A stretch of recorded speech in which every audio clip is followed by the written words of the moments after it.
Hi Capricorn, mid-April 2024. Ito na po ang inyong reading. Kuha lang tayo ng pinaka-exact message para sa inyo.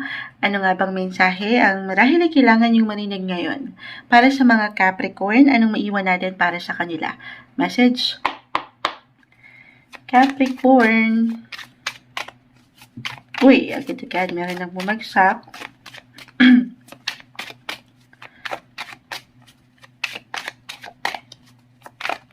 Add tayo dyan. Okay, wala pong mabagsak. Tingnan na muna natin. King of Pentacles reverse. Sige, add pa tayo dyan. Kailangan natin ng clarification dyan. Capricorn. Uy. Three of Cups. The Sun ay narito. King of Pentacles reverse. Okay. Capricorn. The Sun. Napakagandang indikasyon. Andito yung energy. Positive energy. Ano man ang pakiramdam nyo ngayon, highs or lows ng buhay, positive energy.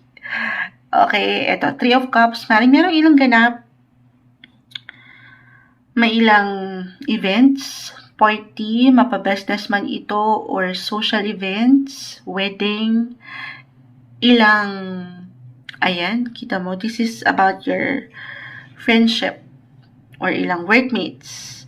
Meron kayong higit na bibigyan ng priority sa part na yan, or even sa ilang kapatid, your siblings, or kung meron kayong kids na, higit nyo silang bibigyan ng tuon at attention ngayon. Kung saan merong kasiyahan, positive lang. More on kasiyahan ang umangat sa mga Capricorn. Napakagandang pagkakataon ito. Kahit pa ito King of Pentacles po kasi, umaangat yung inyong pagiging hardworking. As a Capricorn, naturally, action-oriented talaga kayo. Masipag. Hindi nyo pa man yan ma-realize sa inyong sarili.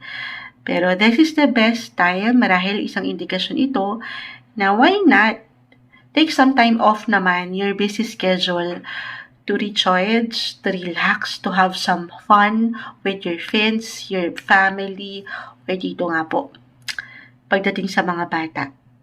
Okay? Give yourself a chance na magliwaliw.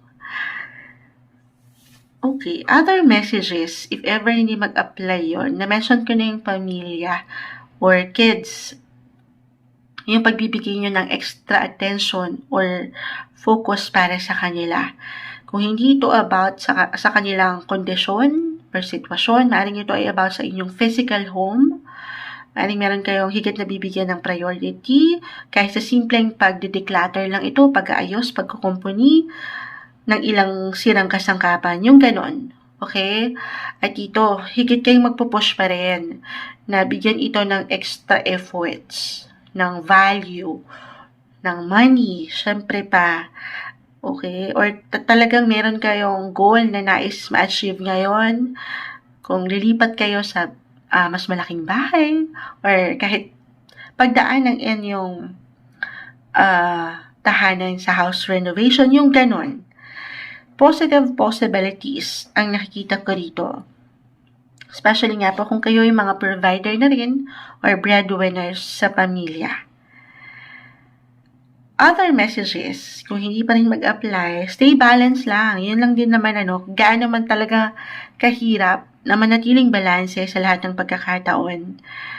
Pero papahintulutan mo ang sarili, yes, na magtrabaho, na mag-push, grind kung grind, laban kung laban, work kung work, pero pahintulutan mo ang iyong sarili to,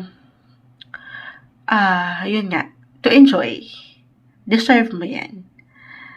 Lalo ngayon, bakasyon. Tama ba? Bakasyon. Naisip ko bakasyon ngayon ng mga bata. May mga bata kasi tayo nakikita dito. Yung kasiyahan. Or pag-angat ng iyong pusong parang isang bata. Hindi isip bata, okay? Pero yung yes, mature.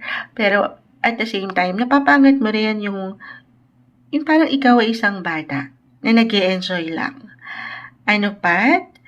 Hangga't andyan naman yung balance, natututukan mo pa rin ng trabaho, pamilya, walang masamang tinapay. At walang masamang tinapay, wala kang malalim na magiging problema. I-claim na natin yan. May magandang flow, nandito yung energy. Paaangatin mo lamang dito, patuloy na papaangatin ang positivity. Okay, para sa inyo, Capricorn.